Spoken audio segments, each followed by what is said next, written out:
Okay, so I think that what we should do is, first of all, the end should always look lighter than the top. You have the reverse. You have it like light white here almost, and then the ends look brassy, and that's what makes you feel like it's brassy. Yeah. So we should focus on kicking that out. I'm gonna have to do it very carefully, but every time I do a foil in baby light, if I see anything that's white, try to like kick it out the side of the foil and just really focus on the yellow brassy parts or whatever. And then I definitely think that we should do every couple foils, like just throw in a low light, but not like dark color. It's still gonna be like light, but just so it covers up some of the left out orange that's not in the baby light foils. You know what I mean? The left out in between. At the end, when we're done, do a standalone Olaplex treatment, which is where this is gonna make your hair like look good now, and even after we bleach it, it's gonna be like amazing.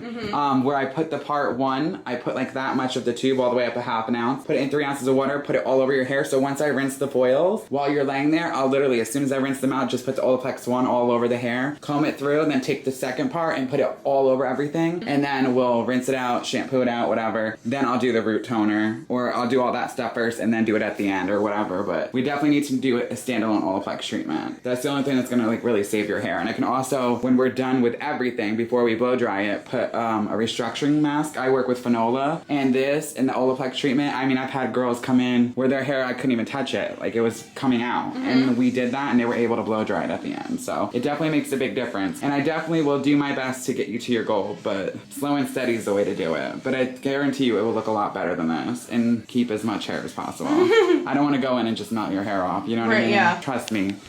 Hey guys, welcome back. Long time no talk. I took about a 2-week hiatus. My assistant Kathy, you'll see her in a couple more videos, I think. But we did part ways. She has a lot going on. She's moving into a new home. It's going to be a little further away. We took a little break, so I am now solo. And I decided I'm going to stay solo until I open up a bigger salon and end up doing a stylist assisting program. But all that is for another day and time. Jumping right in, you've seen the damage on her hair. She came in with it wet. We couldn't even comb it. A lot of people are going to give me hate saying, are you really putting lightener on their hair? But I did get her permission. As you guys heard in the beginning, I want to keep that in there so everybody knows I had her permission. She knows that she can lose hair. She knows that it could possibly all melt off to the scalp right now, but she's willing to take the risk. And as long as your client's okay with it and you're okay with it, that's all that matters at the end of the day. So no surprise, we are doing a tightly packed baby light. I'm packing these foils in back to back to back, minimum subsections. I am throwing a low light in every 3rd or 4th foil, and it's only an 8 level, 8 GB by Colorants, and that's just gonna give us a little bit of more pop in case she doesn't get to that perfect goal. We know it's not gonna be too solid. There's still gonna be dimension in there. Only one full highlight can only do so much. So I am teasing every single hair in the dropout area, completely teasing it, not weaving it out at all. I want every single piece of hair in a foil at some point somehow, because we want to get this as evened out as possible. She has a lot going on. I don't need to say that. You guys can see it. So something very strange. I always use 20 volume in my baby light foils, and every now and then, if I need to kick out on the dropouts, I'll up it to 30 just because you need the extra kick, because it's not on as long, and also you're not getting the heat from the scalp like you are in the foils with the baby lights. But today it's different. We didn't know what our hair was gonna do. It's very damaged, so I am using 10 volume in the baby light foils, and I bumped it up to 20 for the dropouts. I'll be your anything if you be the one to take me home. 'Cause right now everything makes me wanna leave this place and roam.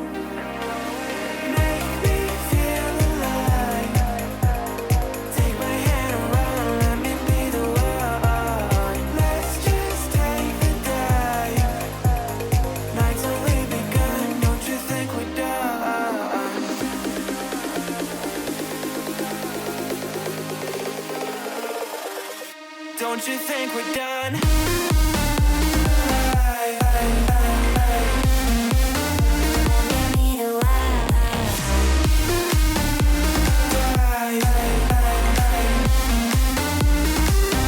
Don't you think we're done?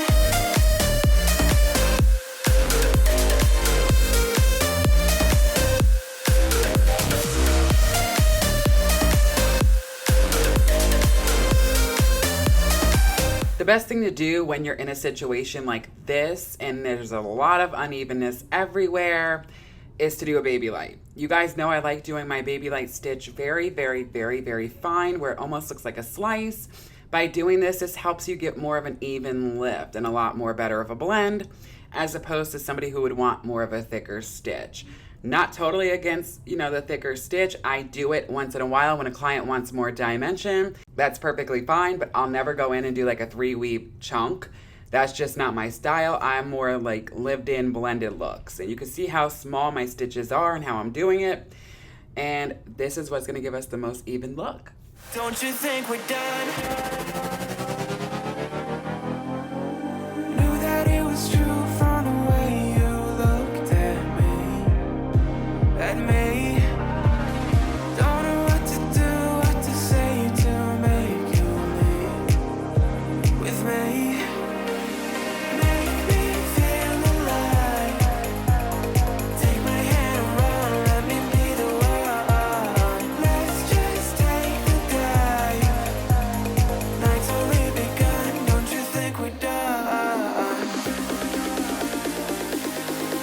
Doing something like this is totally a color correction, so definitely charge for your worth, your time. As you see, it's very, very tedious. I'm picking out darker pieces that are mixed in with the white pieces that are a level 10, because if I put lightener over them, they will snap off. And then she has a lot of new regrowth. This was something she's been doing for years, trying to get blonde. And I call it the burner 40. I know they use 40 volume for an hour, and that's exactly what got her in this predicament in the beginning, and that's why her hair is so damaged. I'd rather do it slow and over more sessions using lower developers, because that's the healthiest and safest bet when becoming blonde or trying to get your goal color. I know it's a lot of money, it takes more time, you're more anxious, you don't want to wait, but it's better off to have healthy blonde hair than blonde hair that looks like this. You don't want to miss these results after this session with me. Keep watching. Don't you think we're done?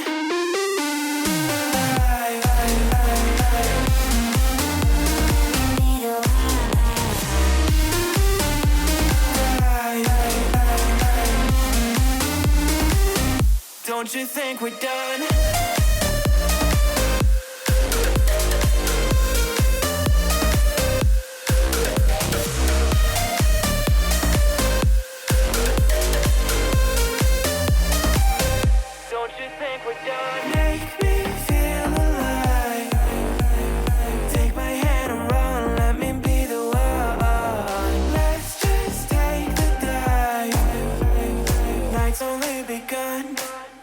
Don't you think we're done? You guys, when it comes to root shadowing or doing anything, especially a correction, it is very important to talk to your clients. I made the big mistake by putting a mirror there so I can look at them and see their faces when I'm looking towards the left, when I'm doing their hair at the bowl. Well, that is a mistake, because sometimes I'll sit there and they'll stare and they'll get nervous. So you got to talk them down, tell them it's all a process, and to trust it. You won't let them down. It just takes some time, and you will guarantee they'll walk out with something more beautiful than they came in with. And just be very confident with your work. I was totally confident in this situation. I made 2 toners to be safe. Well, technically 3, because you guys know I love root toning. So for her root shadow, I brought it down about 2 inches everywhere, a little bit further in the back. And I did 6N, 5NA Reckon Shade CQ for 15 minutes. I then made 2 all over toners. One was 10N, 10G colorants. I always start with the higher number first, and I glazed it on top of that with 9N, 9GB in case there was extra brass left in there to be safe. And you guys, it looks scary, but trust the process. And this is what we ended up with. You guys, are you seeing this? It's not 100% perfect because I'm a perfectionist, but for what we started with, and can you believe there's still hair on her head? Like, oh my God. I did a lot of oiling, I did low lights, and I also did every single dropout. So it was worth it. It's been like 5.5, 6 hours for her whole entire head, this whole session. All right, guys, there you have it. Let's take a look at the before one more time. And let me just say, hard work pays off. Don't be lazy, do good hair, and you can get great results as well. Compared to what it was before to the after, there is no comparison. It looks incredible. I am a perfectionist, so there are some things I want to tweak. There is still some warmth left in there and whatnot, but at the end of the day, she loved it. I loved it. She was blown away. I was blown away. Let me know down below what you guys think, and I'll see you in the next one. As always, so long for now, guys. Mwah. Let me be the one. Let's just take the drive. Night's only begun. Don't you think we're done?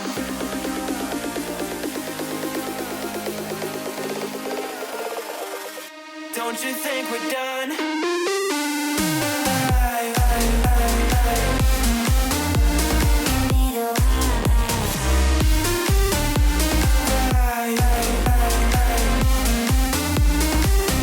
Don't you think we're done?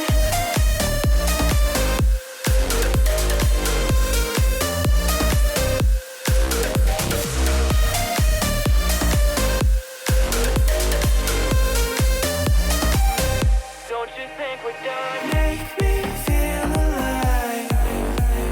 Take my hand and run. Let me be the one. Let's just take the dive. Night's only begun. Don't you think we're done?